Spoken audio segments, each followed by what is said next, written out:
Mr. Speaker, and I welcome this opportunity to speak to the motion today that in the opinion of the House, door-to-door mail delivery is a valuable service provided by Canada Post, and that this House expresses opposition to Canada becoming the only country in the G7 without such a service. Well, just a few months ago, the Conservative government claimed to be committed to addressing the needs of consumers, Mr. Speaker, and middle-class families. Clearly, nothing could be further from the truth.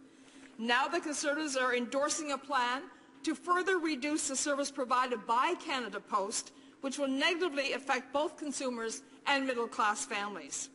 With Budget 2014 looming, the Conservatives are once again making empty promises to consumers, while at the same time drastically cutting vital consumer services such as mail delivery. This motion speaks directly to residents of Stephenville in my riding of Brandon-Buren St. George's, who will lose their door-to-door mail delivery service as a result of this latest decision. Residents are writing to me to say that this decision will have a serious impact on them, and that it will, quote, also hurt people with disabilities and seniors. Contrast these legitimate concerns with a callous comment made by the Prime Minister's appointed President and CEO of Canada Post, Deepak Chopra, who suggested that the cuts to mail service delivery would benefit seniors by ensuring they receive more exercise. Wow.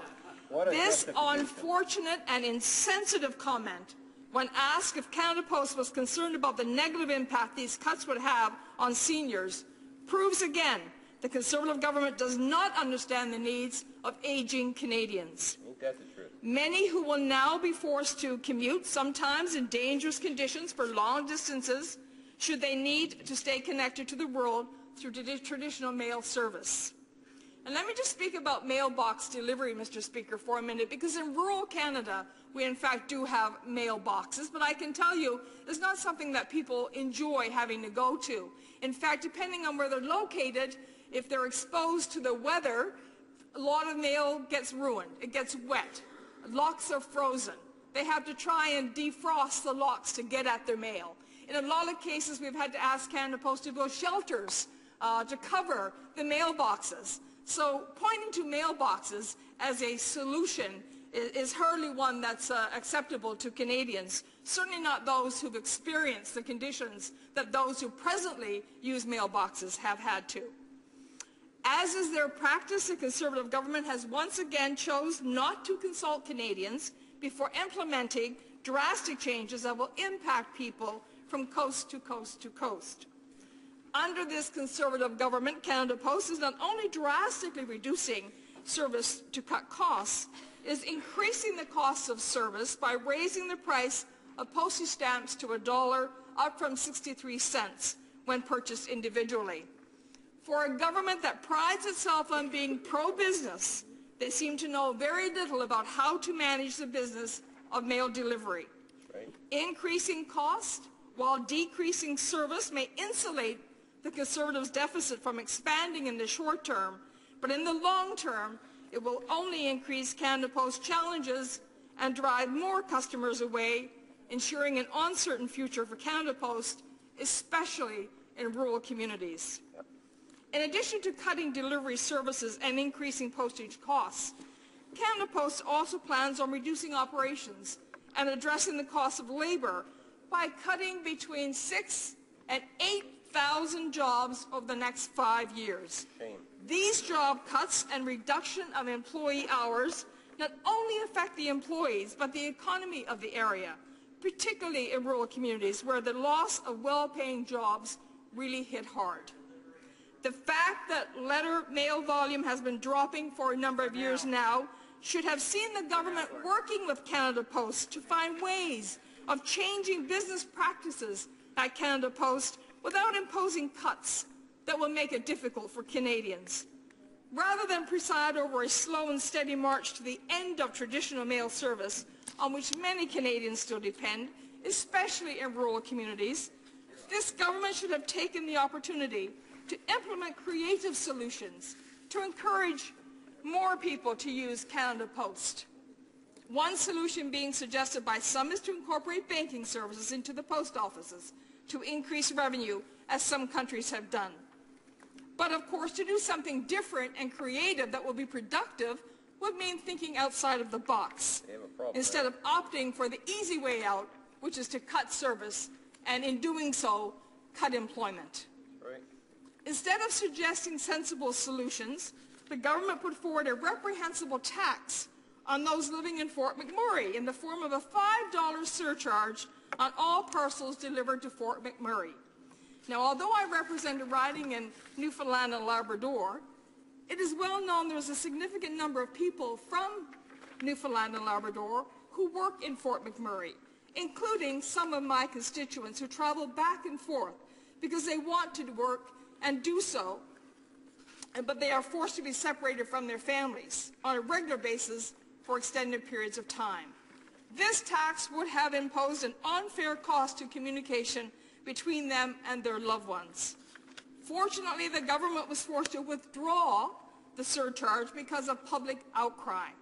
But one has to wonder why a government that claims to stand up for consumer rights would entertain such a suggestion by Canada Post in the first place, if the suggestion came from Canada Post. The fact is, this government continues to put its own priorities first, while claiming to be acting in the best interest of Canadians, something Canadians won't forget.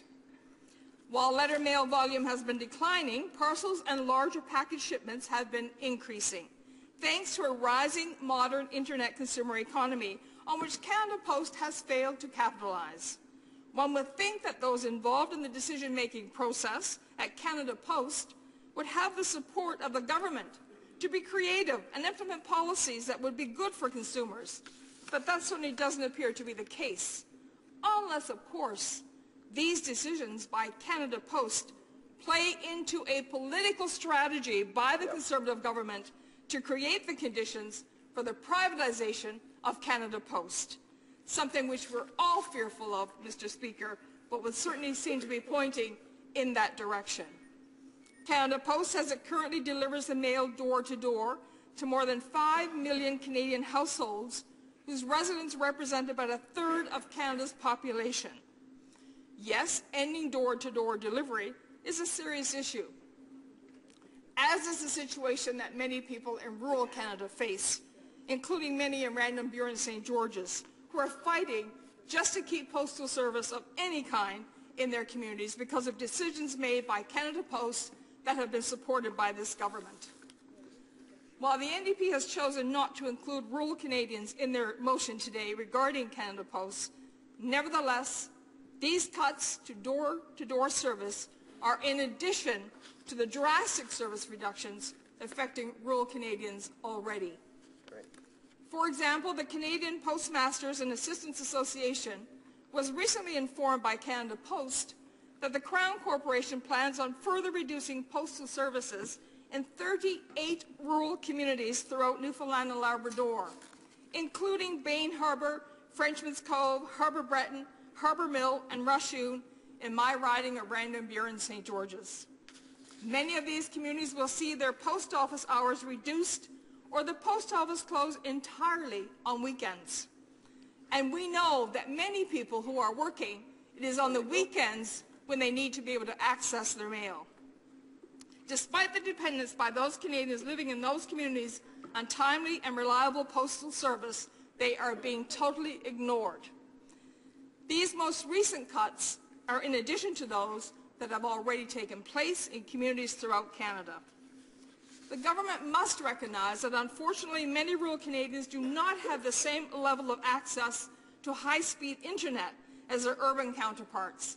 And all of this talk about doing your online banking versus putting in place banking services in some postal areas, they just simply do not understand the situation that a lot of people find themselves in, particularly in rural communities. Therefore, they depend on traditional mail services to communicate. By cutting their access to traditional mail service, the Conservative government is further isolating individuals and businesses from the national economy, which will only increase the urban-rural divide. The federal government has a responsibility to ensure that rural Canadians are not treated like second-class citizens. I have repeatedly conveyed my concerns about this to the Minister responsible for Canada Post Corporation, But nothing seems to happen, Mr. Speaker. All the concerns seem to fall on deaf ears. In response, the Conservative government continues to abdicate its responsibility by pointing to Canada Post as a Crown corporation. But as a Crown corporation, Canada Post reports directly to the Government of Canada through the Minister of Transport. Thank you, Mr. Speaker. Questions and comments? Question et commentaires. The honourable member for Thunder Bay Superior North. Thank you very much, Mr. Speaker. On his recent trip to Israel, the Prime Minister brought lots of the Conservative donors and about half his cabinet. But he could have done something really useful if he had brought the minister responsible for the Postal Service. If you go to israelpost.co, you can see that the Israeli post office, totally government-owned and run, has over 100 products and services, and their motto is from everyone, to everyone, everywhere, every day, and at an equal price to all. So building on the honourable member's comments that we need to pursue some profitable services and products in our postal service, perhaps the Prime Minister should revisit Israel and do something useful. The honourable member for Random, Burn, St. George. Well, Mr. Speaker, I didn't hear a question there, but I certainly did hear a recommendation for the Prime Minister, a suggestion for the Minister of Transport to, in fact, look at other options, in fact, to suggest or, in fact, to demand of Canada Post that they look after the interest of Canadians instead of doing something to harm them by cutting services and, in doing so, cutting well-paying jobs that Canadians need. We need to be increasing employment opportunities, not cutting them. So I thank the member for his observation, and clearly this government can learn some lessons from other countries throughout the world. Hear, hear. Questions and comments? It is a period of questions and comments. The honourable member for Essex. Thank you, Mr. Speaker. It was the Liberals in 1981 who established Canada Post as an independent, arm's-length Crown corporation, and in law gave it a mandate to be financially self-sustaining. They did double the price of stamps when they did it too, but that's a whole different issue. But Mr. Speaker, they did give them the mandate to be financially self-sustaining, and this is an obligation. So with letter mail declining by 1 billion pieces between 2006 and 2012, not unlike it's happening in other countries of the world, revenues plummeting as a result, and Canada Post has to be financially self-sustaining. Is the member opposite, like her colleague who's heckling right now, going to stick their head in the sand and suggest that there is no financial problem when they're losing $60 million a month right now, Mr. Speaker? Or is she going to admit that Canada Post has taken action that it's in order to take in order to ensure that there are no financial problems down the road, that it gets back on path to being financially self-sustainable? The honourable member for Random, Burn, St. George's. Thank you, Mr. Speaker, and I thank my colleague for his question. And reality is that Canada Post has made hundreds of millions of dollars in the past decades. That's right. Right now, what we're asking Canada Post to do, with the support of this Conservative government, is to look at other options, to think outside of the box in terms of how to generate more revenue. Instead of saying simply that we're losing money, let's find a way to be more creative, to be more productive. And there are ways. The problem is with this government is that it fails to consult Canadians on any kind of recommendation or any kind of policy with respect to making changes. If Canada Post is in a difficult situation, let's work together instead of being the government dictating to Canada Post to how it should solve these issues. And as for it being independent, Crown Corporation, it's interesting how the government chooses to intervene in those Crown independent corporations when it meets their agenda. That's right. Well,